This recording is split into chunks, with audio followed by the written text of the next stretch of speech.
আজকে আমরা একটা এমসিকিউ সলিউশন করব। এমসিকিউ দেওয়া আছে 2 + tan স্কয়ার থিটা = 5 হলে থিটা এর মান কত? এই অঙ্কটা আমরা দুই ভাবে করতে পারি। আমরা দুই ভাবে বের করব। প্রথমত দেওয়া আছে হচ্ছে 2 + tan স্কয়ার থিটা = 5।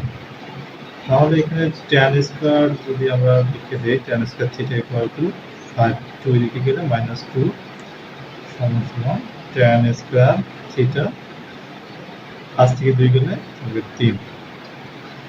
স্কয়ারটা যদি আমরা উঠাই দিই তাহলে √3। এখন আমরা জানি tan সাপেক্ষে মান কত? √3। অতএব থিটা = 60। তাহলে आंसर হচ্ছে খ।